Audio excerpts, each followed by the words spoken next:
Salut à tous et bienvenue dans Easter Egg, l'émission de la subtilité cinématographique, des références cachées et qui dure moins longtemps qu'il n'en faut à votre sorcier favori pour trouver la réponse à l'énigme de l'œuf d'or. Ouais, aujourd'hui ça fait 20 ans et vous l'aurez compris, on va parler d'Harry Potter. Alors, je vous rassure, que vous soyez sorcier novice ou initié aux secrets les plus sombres de la saga, chez Popcast on est allé encore plus loin dans les ténèbres et je vous présente aujourd'hui les anecdotes les plus incroyables à propos des films Harry Potter.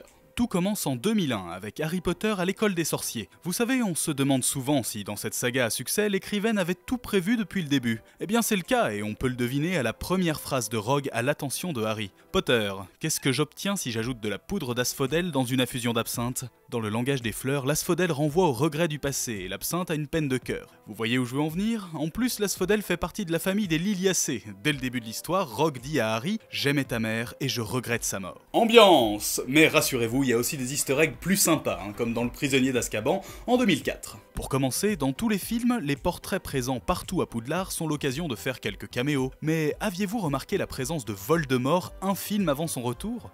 De même, on sait que Dumbledore est conseillé par les plus grands sorciers dont les portraits se trouvent dans son bureau. Et recevoir des conseils de Gandalf le Gris en personne, c'est vraiment la classe. Plus tard dans le film, on découvre Buck, l'hippogriffe. C'est un animal magique entièrement construit avec des images de synthèse. Eh bien, figurez-vous que lors de ce plan large, il en profite pour se soulager discrètement. Soulignons au passage que pour cette petite blague, il a sans doute fallu dépenser plus d'argent que pour payer les figurants du film.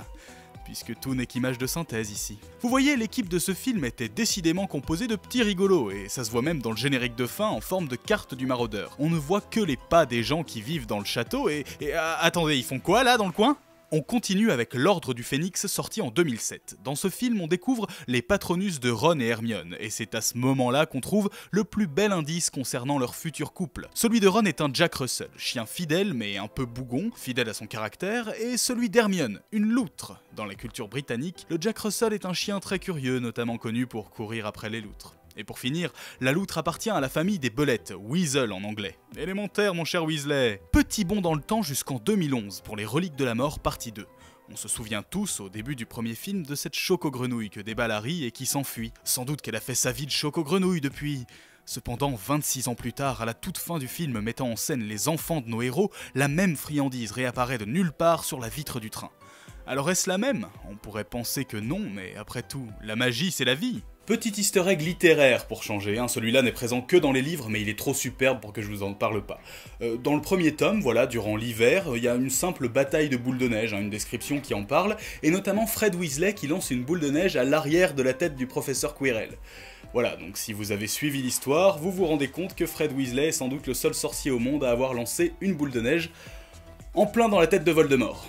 Pour finir, revenons sur le chiffre 7, présent partout à travers la saga. À ce point, c'est presque une obsession. 7 Horcruxes, bien sûr, 7 Harry différents pour échapper à Voldemort au début de la 7ème histoire, 7 joueurs de Quidditch, et Harry porte le maillot numéro 7.